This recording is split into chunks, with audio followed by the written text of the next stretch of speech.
Can a book from the 20th century, early 20th century, full of cosmic ideas, really speak to people searching for spiritual answers today?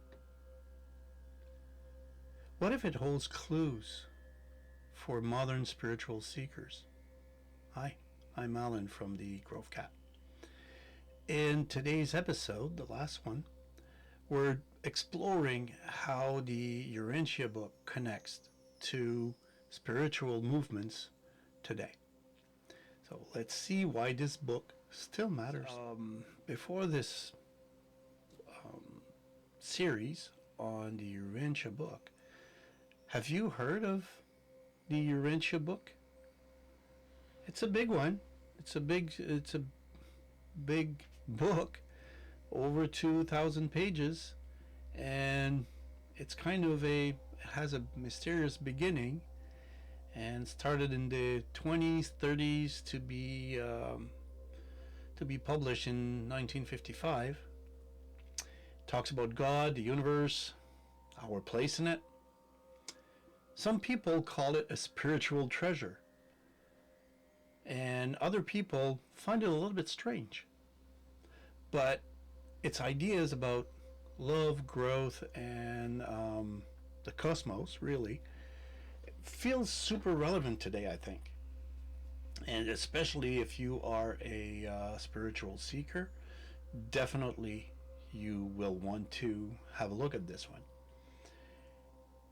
And in this final episode, we'll look into how the Urantia book fits into modern spiritual movement, what people think about it, and how you can use its teaching in your life. So let's dive in. First, let's talk about how the Urantia book has influenced modern spiritual groups. Since it was published, it caught the attention of people in the New Age movement and other spiritual communities. These folks who love exploring great ideas like about the universe, they like meditation, energy, and connecting with the divine. So the Urantia book fits right in because it talks about a cosmic plan, a spiritual growth, and a loving God inside us. It's like a guidebook for people who want to understand life beyond what we see. Some group of even study it together. They share ideas and how its teaching can actually make life more meaningful.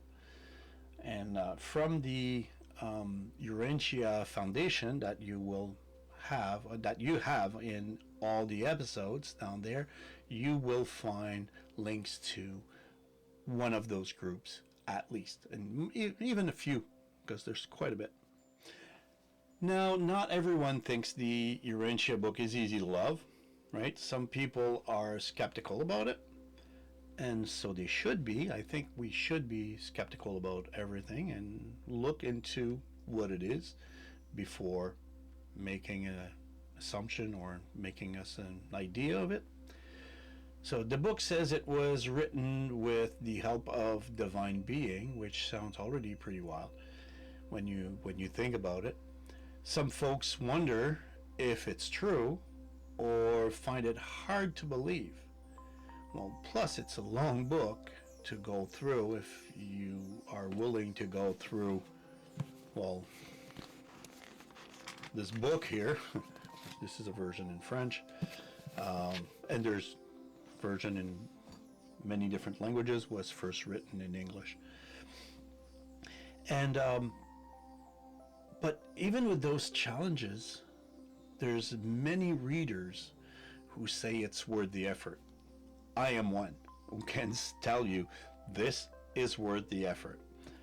So it will take time. It's not something that you can read cover to cover. It's not built that way either. And some ideas, okay. Mind blown. You really have to take the time to read it, sometimes two or three times, but it's worth it. It's totally worth it. And if, especially if you don't understand certain parts, it's kind of even like, yeah, it can be a little bit. It's not a light read. I'd say that. But just see it as a puzzle.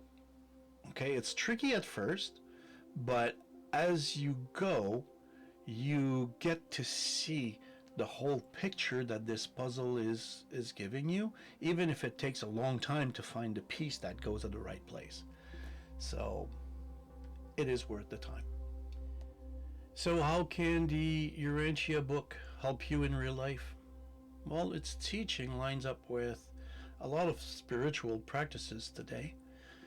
For example, it encourages meditation, which I'm a big fan of, and it's taking quiet time to connect with the divine spark inside you, like we talked about with the thought adjuster. Remember that one?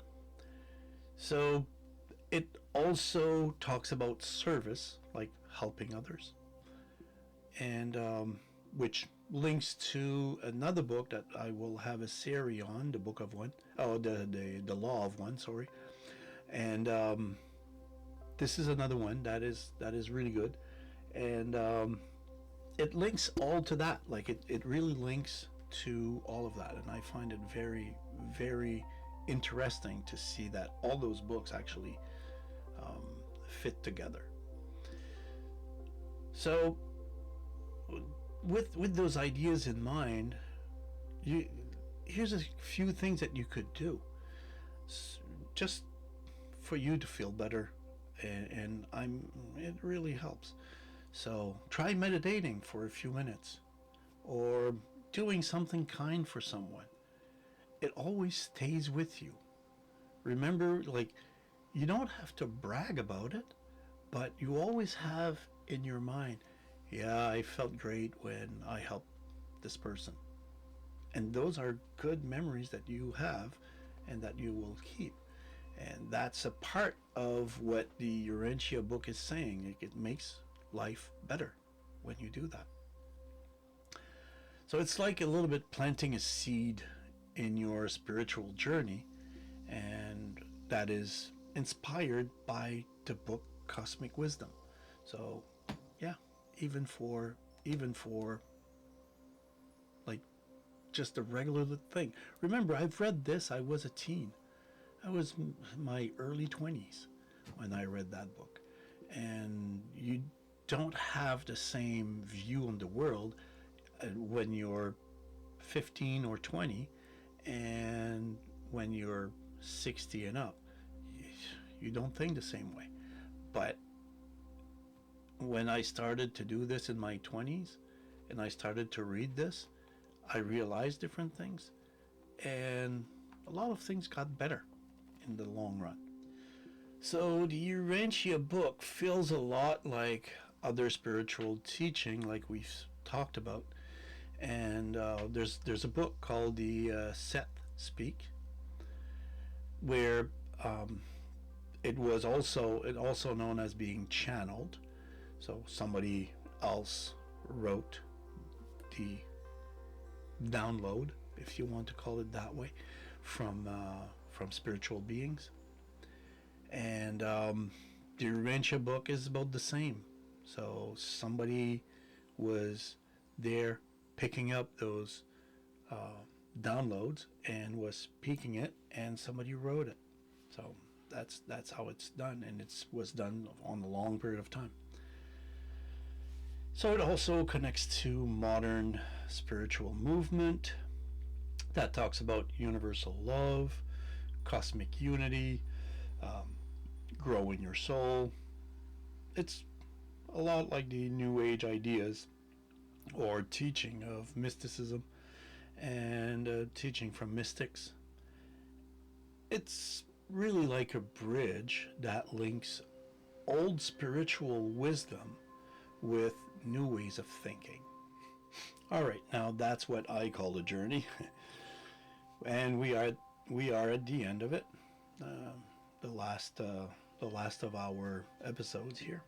So today we've learned what the Book of Urantia is, like its powerful links between science, religion, and modern spiritual ideas.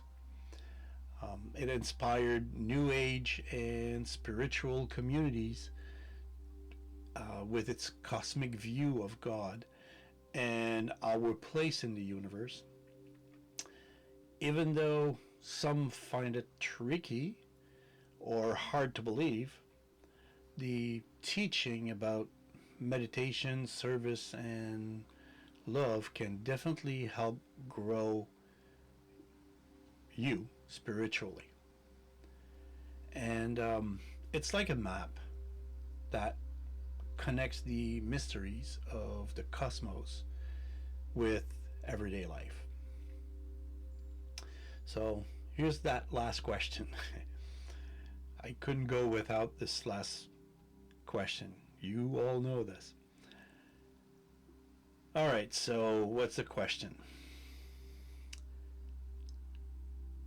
How will you explore the book of the Urantia book, teaching in your own life?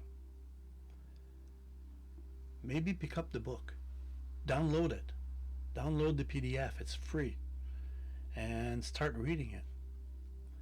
So there's the link again in this description below. In all my episodes, you have it there, so you can go on this one, any other, just go download it. It's worth it. Maybe you'll have new ideas. Maybe you will like meditating if you're not doing it already. And maybe you'll feel like helping someone out is actually a good thing without expecting anything in return except your own feeling of helping others. So, I'd love to hear your thoughts. I really would like to hear your thoughts. So, share them. Share your thoughts with everybody down here. Share your thoughts with friends in your home, around you, or online.